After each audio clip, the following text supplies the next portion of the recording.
大家好，欢迎来到不明白播客，我是主持人袁丽。甘斯德 Scott Kennedy 博士是美国国际战略研究中心 CSIS 高级顾问及中国商务和经济董事项目主任。作为中国经济政策领域的顶尖专家，他频繁往返于中美逾30年。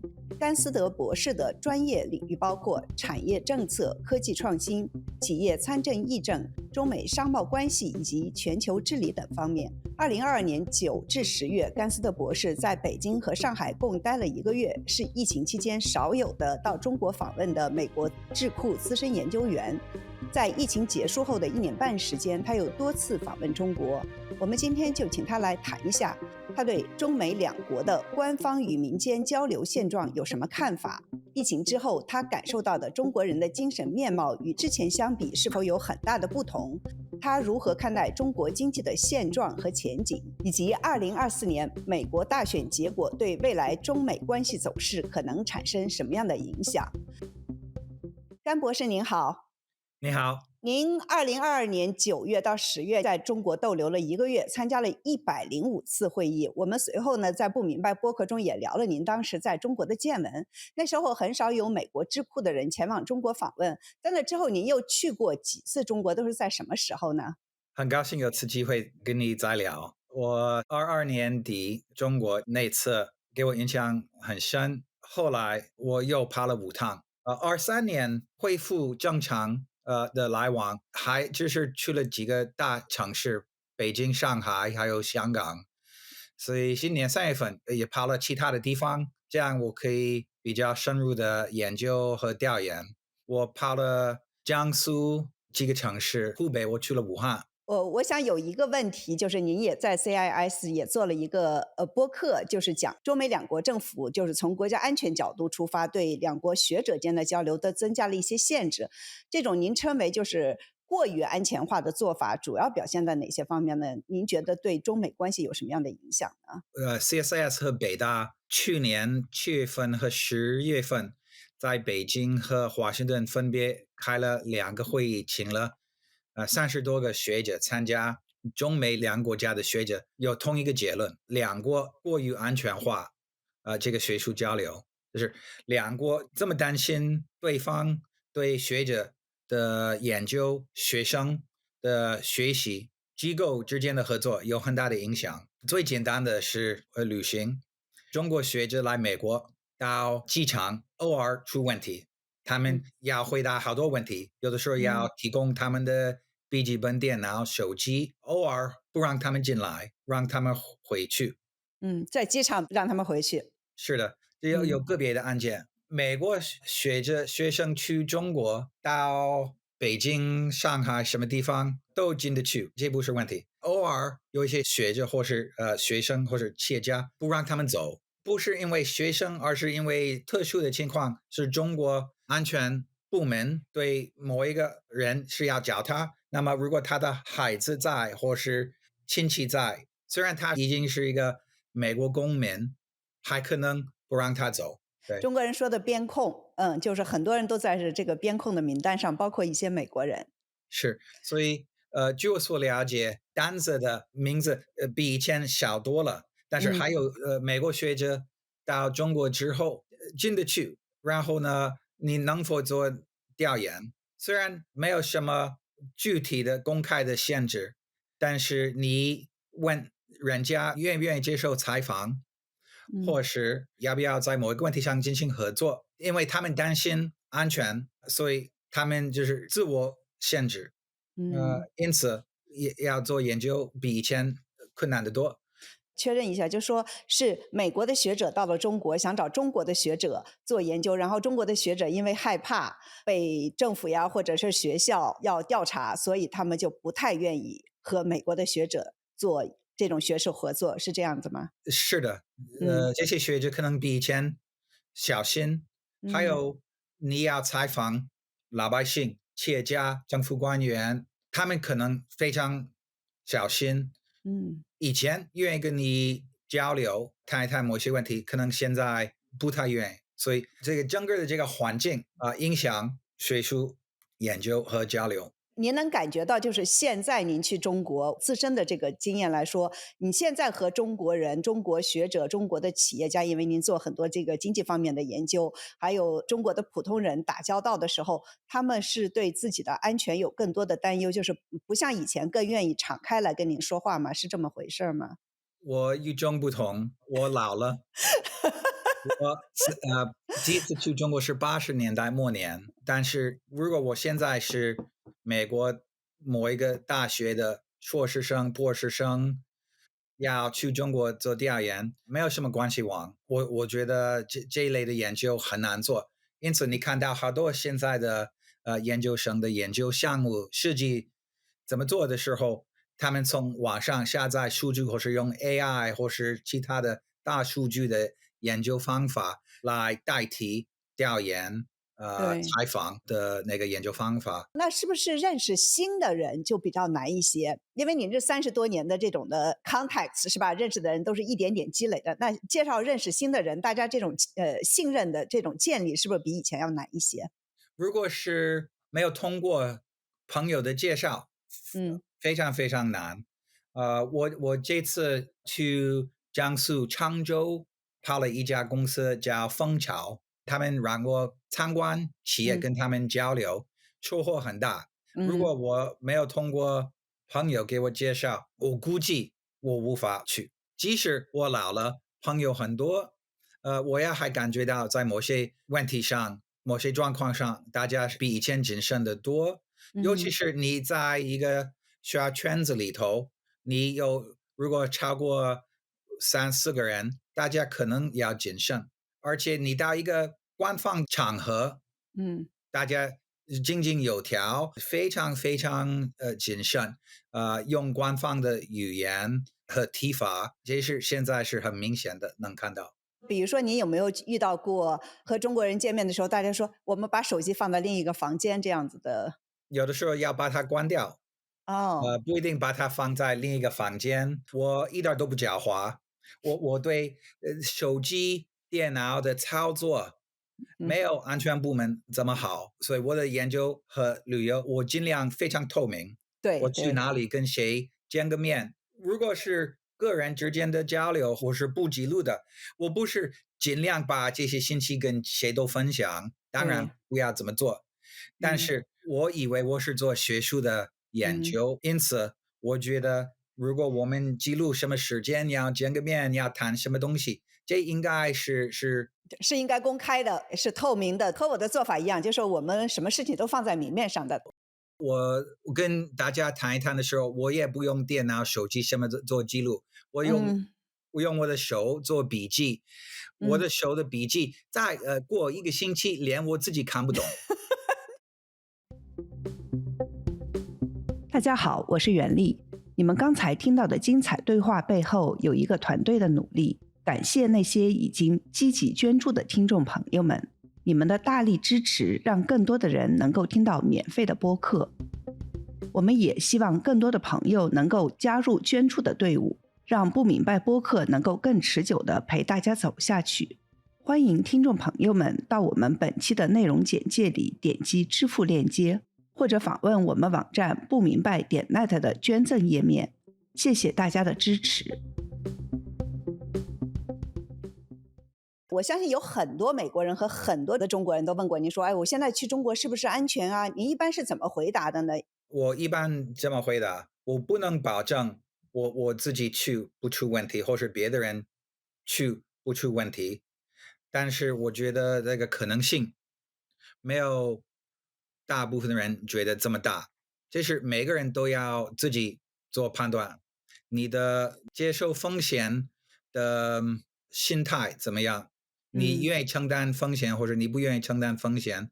你去不去对你的生活、工作、家庭多少重要？最核心的东西，因为这选择去不去是个人的一个决定。我觉得两国都可以采取一些措施，提高学者、企业家的信心，嗯让他们觉得没有什么不正常的风险。美国而言，他应该说明谁来美国会遇到这个第二阶段的讨论，调查或者是盘问。要来喝茶，嗯然后呢，嗯中国也应该做同样的保证。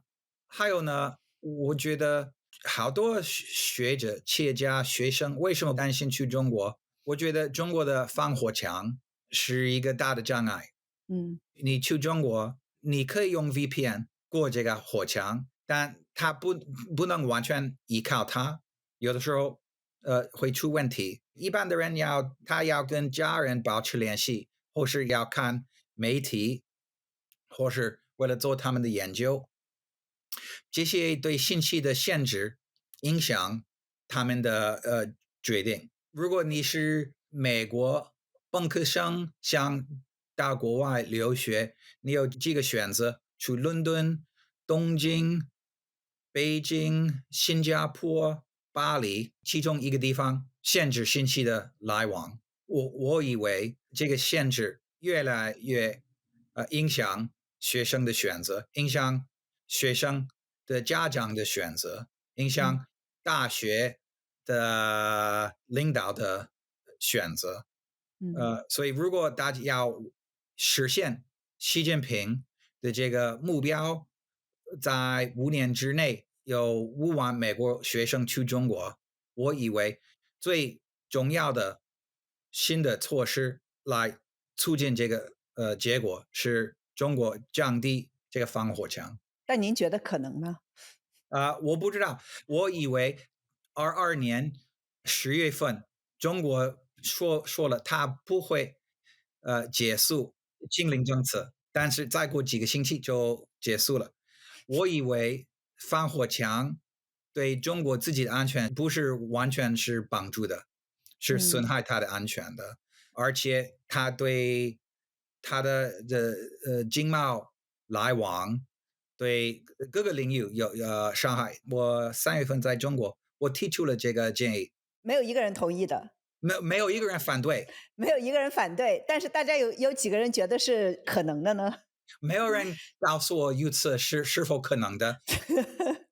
我在公开的场合说了，在 嗯，CDF，中国发展论坛。我也在一个学术会嗯提出了，没有一嗯个人反对。我可能是理想主义者，很天真。我的目标不是说要危害中国的安全，危害对。中共，而我以为对他们有利。哦，那可能思维方式不太一样。他当时清零政策放开了，是因为这个病毒它实在是控制不住了，这个现在互联网还控制得住，所以我觉得他的动机可能不大，我自己想啊。那我们来说一下，就是您在疫情之后见到的中国人，他们的这个想法呀、精神面貌呀，和您谈的话题呀，这些相比和疫情之前有大的不一样吗？大家说话的时候，对中国的经济呀、政治的前景的这个态度是一个什么样子的？气氛是一个，您能描述一下吗？我们就很好奇。好，这次我3月份去的时候，比23年大家悲观，清零政策结束之后，大家一大批认为我们就恢复了正常，嗯，经济要复苏，我们国际来往要复原，我们克服了这个时期的问题。但是随着23年的推移，经济没有复苏，中国和其他的地方的安全摩擦、经济摩擦尖锐了，也没有完全解决。中美两国的首脑在巴黎，然后在旧金山见了面，他们也建立了一些对话机制，但没有完全缓和他们的摩擦，而且在某些地方，两国还是采取新的一些措施。所以大家看中国国内经济、政治环境恶化，国际环境还挺糟糕的，而且他们不知道对未来会怎么样，他们的预期感很不清楚，所以他们嗯，不知道什么时候会好了。因此，我以为影响他们的消费，影响他们的工作。我也听说一些人上班的时候穿衣服穿得乱一些，为了一种抗议，就是表示他们的不满。如果他们这样的话，他们无法在 CSIS 工作，因为你们要打着领带上班吗？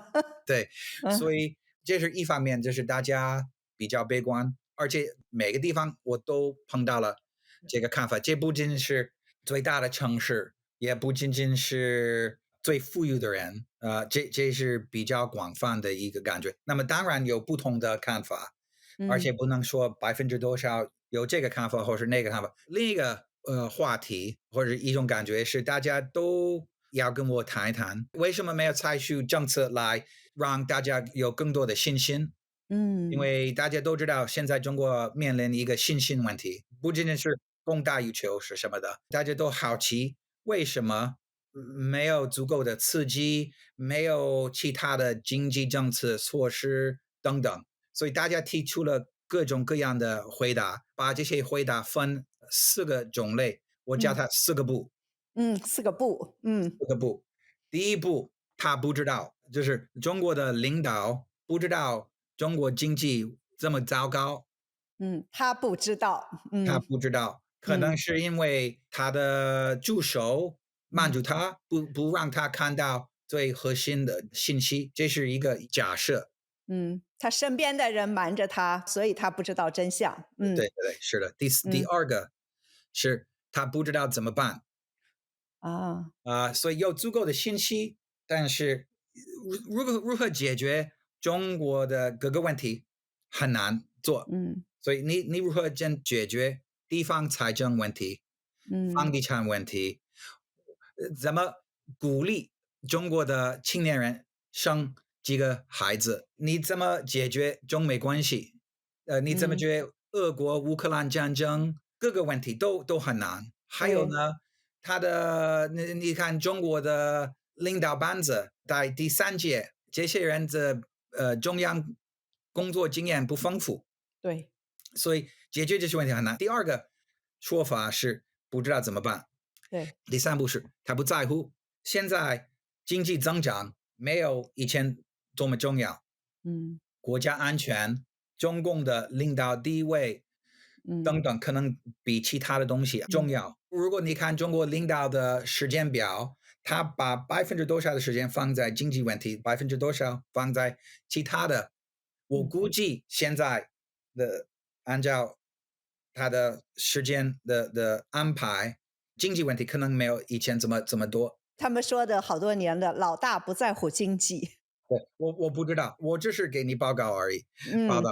所以第四个是他不同意，啊他不同意的意思是在目前的国际经济环境之下，中国不得不做这嗯条路，不得嗯不自立自强、自主创新，不可能浪费资源，为了短期的经济增长搞刺激。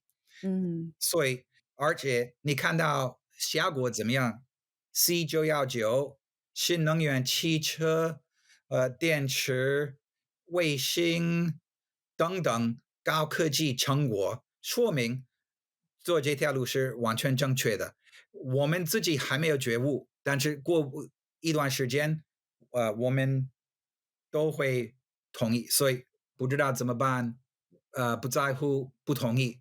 大家都有不同的看法，这些选择都有支持者。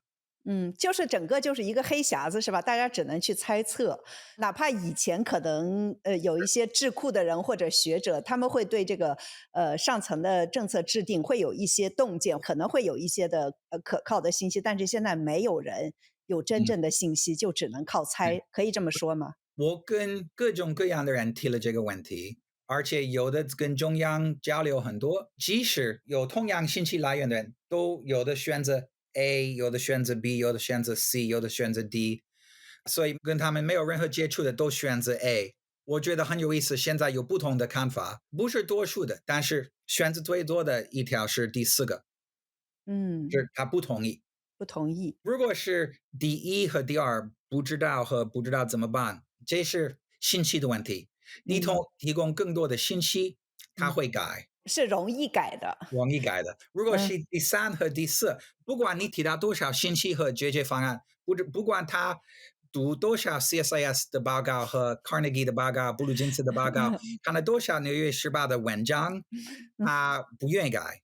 对，他不在乎。这不是信息的问题，这是他的观点的问题。我觉得各个政府、企业家、学者都必须回答这个问题，他们应该决定是哪个才对，否则的话，你不知道你是跟什么样的中国进行交流。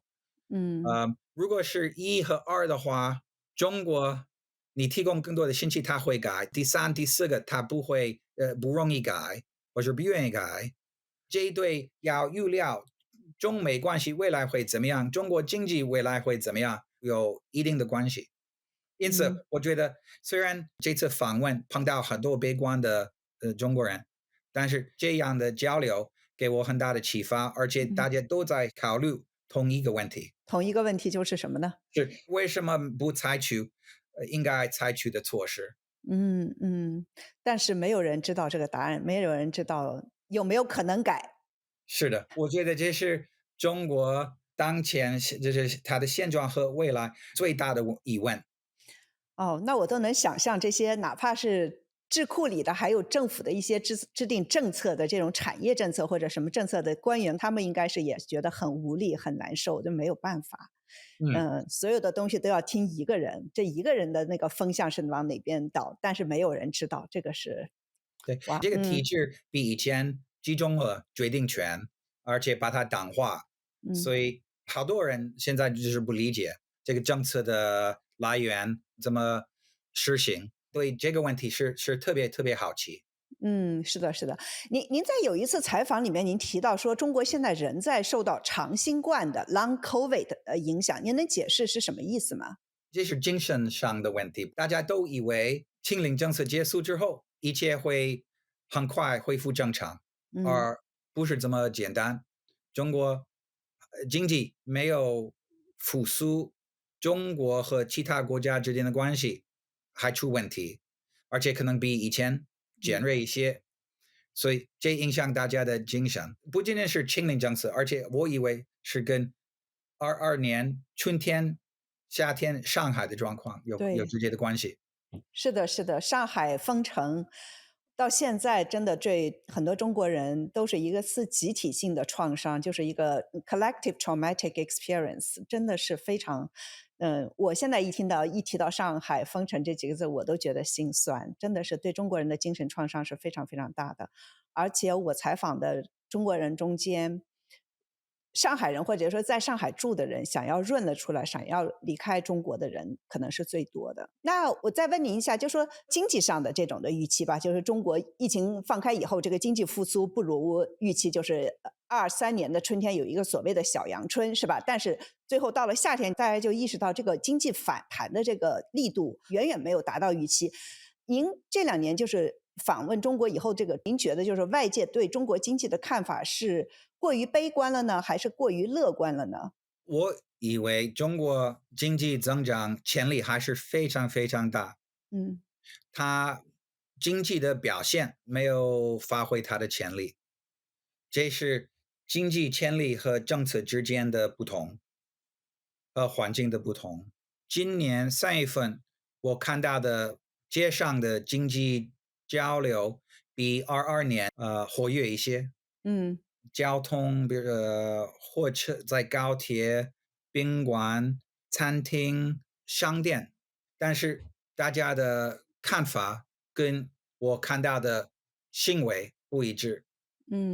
还有呢，我这次终于有机会跑企业，我看了这些高科技企业，他们做真正的创新，不仅仅是应用的创新，他们做一些基础性的创新，他们对他们自己的优势、劣势、市场的状况、国际环境对他们的影响非常非常清楚。各个企业给我的印象是非常非常正面的。我3月份去北京之后，有机会去小米的新能源汽车工厂，看到它的生产线。它刚刚出了一个叫 SU7 工厂，在大兴，非常非常有意思。而且车不仅仅很漂亮，也跑得挺快，跑得挺快。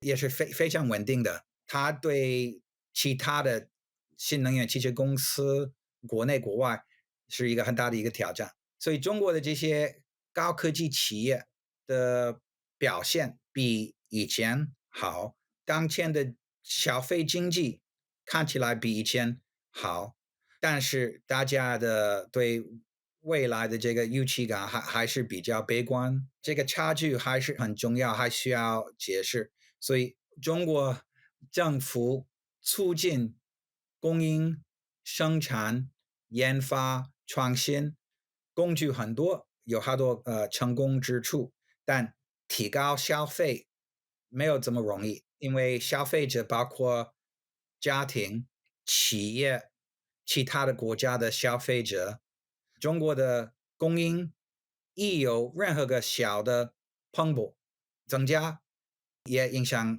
其他的利益。所以10年前我写了一篇文章，叫的 Fat Tech Dragon，嗯。说中国的科技创新很多，但是浪费很多，因此是一个肥胖的科技龙。现在呢，如果要再写一篇文章的话，标题应该是缓慢的科技龙。缓慢的 slow tech dragon。对，科技创新很多，但是因为还有一些浪费，还有房地产其他的地方的浪费，还有国际摩擦，中国的经济肯定它的增长率肯定要下降，这好像是一种矛盾。中国一切都是矛盾的，是不是？所以缓慢的科技龙，我们同时看到经济增长率下降，但还有很多科技创新。那我想知道，就是您说了，就是一边呢，好像有一些企业也还是不错的，是吧？您去的江苏常州的这个电池的企业，还有您去小米，然后去一些中国别的一些科技公司，觉得他们好像也还不错。然后呢，中国的这种的电动车的市场占有率在全世界也在上升，当然也有产能过剩的这些问题。但是另一方面，我想知道，就是这些企业里面，他们对中国经济的前景是一个什么样的看法？他们会和大众的这种的情绪有不同呢，还是他们一边自己做着事儿，一边其实也还是有很多的不确定的这种的情绪在里面？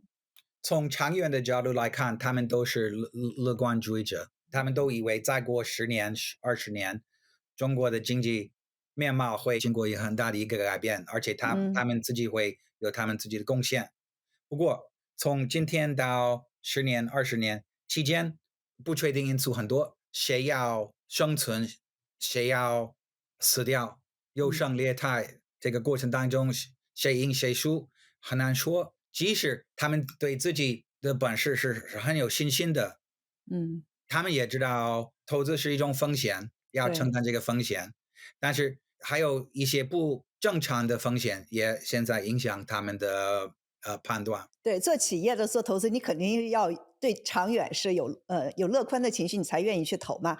但是另一方面，我觉得我和您听到的也是有一些像的，就是在短期内，在接下来10年、5到10年，其实大家觉得这个整个国家的政策环境、各方面的环境，还有国际环境有太多太多不确定的因素。其实，我觉得这些人，至少我认识的人啊，他们私下里的情绪还是就是比较低落的。对，我觉得应该强调，我嗯在美国去投资会议跟机构投资者谈，风险投资 PE 对嗯。冲公司的投资者谈，他们对中国的担忧和我在江苏、湖北、北京、上海听到的担忧一样，没有什么区别。他们都对未来的担心是很多的。当然，他们站的地方，他们的选择是不一样。你在纽约作为一个机构投资者，你按一个你的键盘，你的风险就解决了。你住在石家庄，你有不同的选择。对对对，是不一样的。就是很多做企业的人就说：“那能怎么办呢？我还得做了下去，对不对？我还有那么多员工，大家还有那么多家庭，就得咬着牙做了下去。”但是，我自己的感觉，包括我这2天和一些朋友打电话，他们也是说，就是这个以前我们中国北方人叫心气，这种 optimism 就还是没有了。以前大家在一起聚得多高兴啊，整天都说以后怎么样的，就特别高兴。我们下个月又怎么样了，明年又怎么样？现在就是聚在一起骂。现在他们还是有钱人，还是过得不错，但是就是很丧吧。我想问您一下，就说中国政府，您刚才也提到了，就是中国可能是一个 slow tech dragon，就是中国政府也在大力投资的各方面的这种高科技。您觉得这个高科技能不能成为中国经济的有效的增长驱动力呢？中国靠高科技促进下一时期的增长是，我能理解为什么要做这个选择，不能依靠对房地产的什么投资，这肯定是不合算的。但是问题不是是否要依靠科技，是怎么依靠。中国不可能单独满足它所有的科技要求，对，所以从发明到应用，不得不跟各国合作，嗯不得不跟美国、欧洲、日本、韩国、台湾、澳大利亚合作。最成功的创新是跨国的创新，所以说我们要自立自强。我理解要缓和某一些风险，美国也是要去风险，欧洲也要去风险。但是如果你过于去风险，你会引起其他的风险。嗯所以你不能就是只看到某一个风险，或是我必须采取什么行为才缓和风险，你也会引起其他的风险。美国一样，美国也不能说我们不愿意跟中国有任何的科技交流，这也是下策。嗯还有呢，除了高科技，中国也要解决它的经济体制其他的问题，这些问题也影响中国的生产。嗯，比如说呢？最重要的是老百姓的这个教育嗯和他的医疗，你的生产率的提高要依靠两个，第一是资金的投入，的效率要增加，第二是你用的人才，的效率也要提高。那么你高科技两个都会得到帮助，但它不解决所有的问题。嗯所以最核心的是你的教育，这也不仅仅是上海、北京沿海地区的，也是整个国家，包括农村的这个教育体制，对，还有医疗和这个福利都要提高，大家的人才能发展起来。所以除了促进什么科技，这个户口体制嗯火墙，中国的医疗体制，这些东西都影响经济的发展和这个生产这个效率。所以我自己专门研究高科技领域，但我也知道高科技不能解决所有的问题。对对对，您说的这个就比如说社会保障制度这种的户口问题，包括这个防火墙的问题，就是一个是要把老百姓当人，还有一个是要给老百姓这个尊严。对对，这些都，我以为这些选择都有助于安全、稳定和经济发展。是，但如果你把他们当做是对立的话，然后这就影响你的选择。所以我从不同的角度做不同的选择。对对对，我很同意。就是你要是有了医疗保障了，各方面的老百姓可能更愿意花钱嘛，这没得说。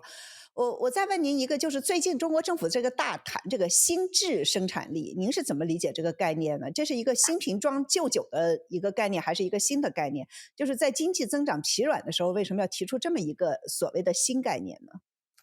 新品换酒，我完全同意，是跟科学发展观和其他的提法嗯，区别不太大。对，每一个领导都要他自己的发明和提法。嗯我也估计中国再过不久要开三中全会，三中全会需要新的提法来证明它是展开新的时期。因此，我觉得他们就又提出了这个概念。到最后，这个概念有没有意义，要看具体的政策怎么样。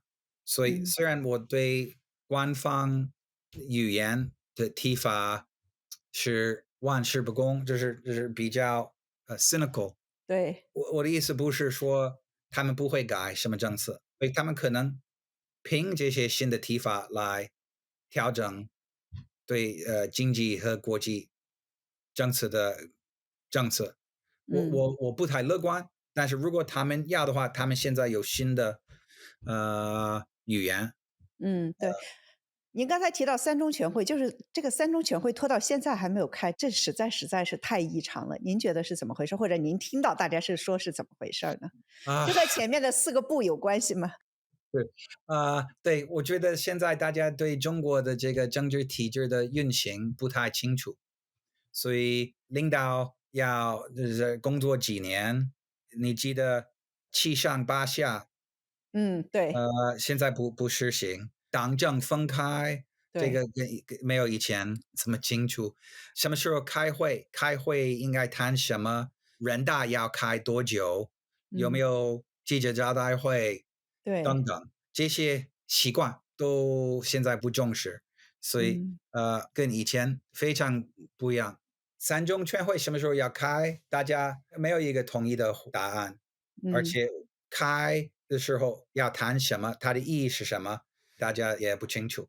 很多惯例都已经被打破了，所以我们不能再想着以前是怎么回事儿，现在为什么就是没法解释。那我要问您一下，就是上周这个美国参议院通过了这个 TikTok 强制出售案，那个美国总统拜登也是把他那个签字，它成了一个法律，就是说字节跳动必须要卖掉这个 TikTok，或者呢就是它要被禁掉。您怎么看这个法案？然后您认为这个 TikTok 对美国国家安全构成威胁吗？是我对 TikTok 的禁止，我理解美国参议院政府的出发点，但也觉得也有其他的选择。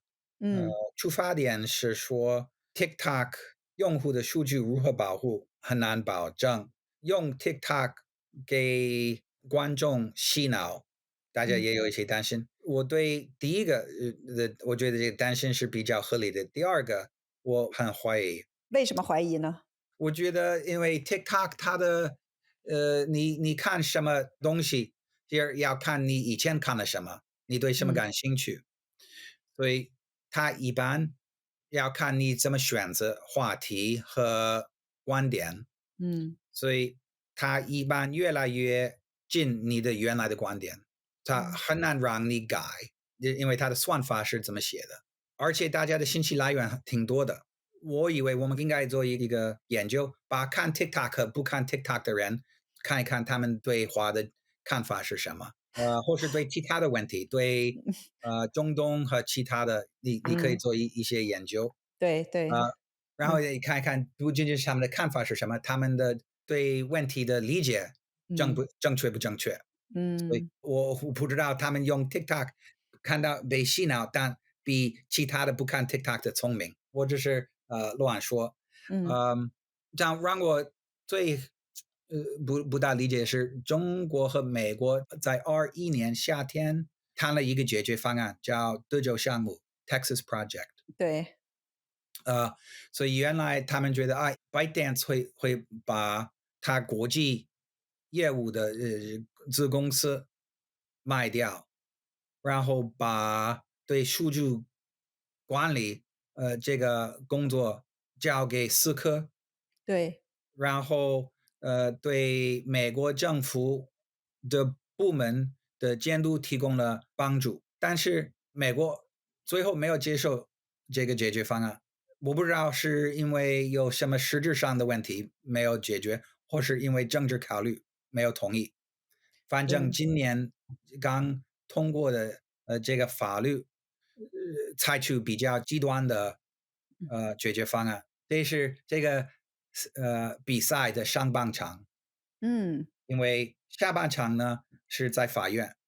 哦，就是还不见得可以禁得掉，是吧？是的，嗯而且美国法院，你看它的速度不是特别快的，所以嗯。可能要等好几年才看到结果。嗯，对对对，那我想再问您一个，就是上周呢，美国国务卿布林肯和习近平在北京会面，就是美国上周又通过了这个80亿美元的对台湾和亚太地区的这个援助，下面这句话是法案里写的，就是说这个援助是为了抗衡中共，并保证该地区的强大威慑。有人说，这个习近平在法案通过几天之后就和布林肯见面，是因为认识到中国经济低迷，对出口的依赖加强，因而不得不向美国示弱。您怎么看？我以为我们要把中美两国政府之间的交流和某一些信息事件就是分开看。中美两国政府现在已经建立了正常的交流的机制，部委领导之间的沟通，我们也建立了15到20个对话机制。所以，这个沟通是非常重要的。我们的沟通跟什么法律或是一些事件是在同一个时间发生，有的时候不是。我以为中国政府早就做决定，他们要把中美关系的日常工作正常化，这包括接待美国国庆的访华。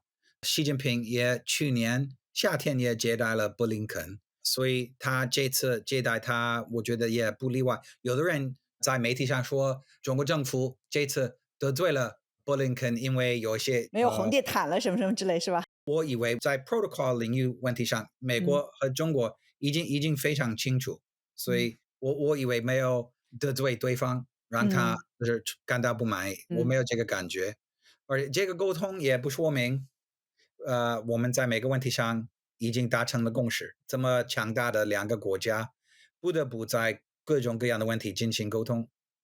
对，但是我们还是可以说，就是中国从这个战狼外交的这个位置上往后退了好几步，可以这么说，是不是？已是的，经温和了对。很多。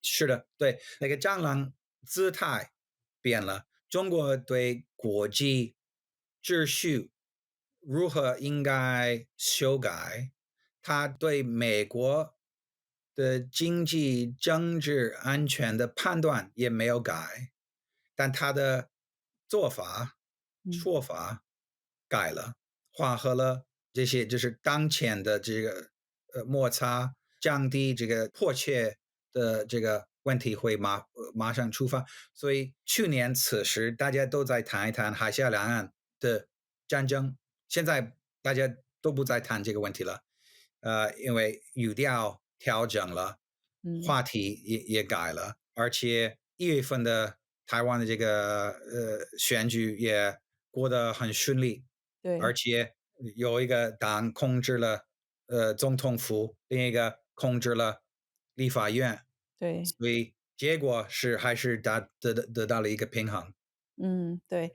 那我想问您一下，就是今年年底的这个大选，如果川普 Donald Trump 当选，您预测美国对华政策会发生重大变化吗？就是对台湾的政策呢，也会发生变化吗？我估计，如果特朗普被选上总统，他的对华政策，和对他的外交政策会跟拜登政府区别很大。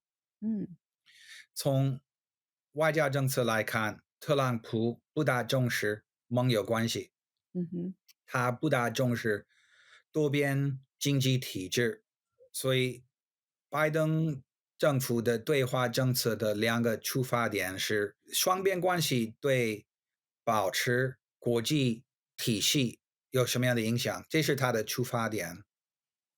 因为特朗普对国际体系和拜登政府的区别是很大的，所以他对华政策的出发点还是不一样。某些措施一样，一些经济上的限制，一些批评一样，但是出发点目标不一样。2周之前，外交月刊登了一篇文章，嗯哼，有 Matt Pottinger 对和 Mike Gallagher 对，写的，外交事务杂志，说美国的对华政策应该强调胜利。他们对胜利的意思是不是保持当前的国际秩序，比如说经济体制等等。从我的角度来看，是中共的推翻。他们不想追求与中国和平共存。我不知道 Matt Pottinger、Rep Gallagher 是否能够代表特朗普。嗯。有的人可能觉得他们过于极端，不过他们肯定不代表拜登政府。很多人说，拜登政府的中国政策基本上继承了特朗普政府的中国政策，这个您同意吗？对某些措施，尤其是在经济领域的一些措施，但是加强跟盟友的关系，对国内做的一些基本建设的投资和高科技的投资，跟特朗普很不一样。他们对中国的担忧是一样的，嗯哼，某些具体的措施是一样的，但是出发点或是的目标还是不一样。拜登政府好像觉得我们不能促进中国的改革，但是我们要缓和它对国际秩序和对我们的一些威胁，这样的话保持当前的秩序和保持和平。另一个角度来看是，我们不仅仅不能改，我们跟它和平共存很难，我们要尽最大的努力降低它的势力，可能要左右它的稳定。我觉得目标还不一样，我们要看今年选举活动，希望所有的候选人和他们的代言人对这些问题给我们说明。我问您最后一个问题，就是您在北京或者是和这个上海和一些中国政策圈的人打交道的时候，他们更愿意让拜登当选呢，还是愿意让特朗普当选呢？绝大多数跟我先说他们无法影响，也会接受美国大选结果。我的感觉，大部分的人问我美国大选会怎么样的出发点，是他们担心美国政治状况不稳定，对，美国国内不稳定，美国的外交政策波动很多，嗯哼，他们要看到一个比较稳定的美国的国内状况和他的外交政策要稳定，这样中国才能有空间解决他自己的问题。那不知道他们是否觉得拜登或是特朗普提供这类的空间，但是大家都问这个问题，这是不管我去什么地方，大家都要我告诉他们谁要赢谁要输。我不是美国政治问题专家，因此我给他们回答。我是中国的问题专家，我可以告诉你，中国明年领导是谁，但美国的明年的领导是谁，我无法告诉你。对，中国人都知道中国明年的领导是谁。那我们请每一位嘉宾推荐3部书或者是影视作品，您有什么推荐？好的，第一要推荐的是一个 Netflix 的节目，叫 Brothers Sun，是有 Michelle 有 Justin Chen、Heidi Kwan 和其他的演员，是谈到台湾的黑社会，他们也跑美国，但是非常非常有意思。叫《太阳兄弟》。太阳兄弟，对，非常非常值得看。好，第二是一本书，由 Ian Johnson 写的，叫 Sparks，火星，谈中国的非官方历史学家。我不知道你有没有看了？他上过我们播客，专门来讲过这本书，我大力推荐。我觉得这是我这几年看的最好的一本关于中国的书。是我非常非常佩服 Ian，这本书以前写了其他的值得看的书，所以如果你今年只选择几本书，这应该选择 Sparks。对。第三呢是一部电影，跟中国没有任何关系，叫 Wicked Little Letters。对，他谈英国第一次世界大战之后海边的一个小城市，有来自一位爱尔兰的一个移民要住在那边，他不太遵守那个地方的一些习惯，他穿衣服说话一点都不严肃。这个小镇的各个家庭开始得到一些信，这些信里头语言很像这个女士，大家以为是她写的，所以她被逮捕，法院要看一看状况怎么样。这个故事非常非常值得看，所以是看两个地方的人之间的交流，而且是在人际关系这个阶层，不是国与国或是什么民族与民族之间，是非常值得看。好，叫《邪恶小信件》，我刚看的，中文叫。好，谢谢甘博士，也谢谢大家收听收看，我们下期再见。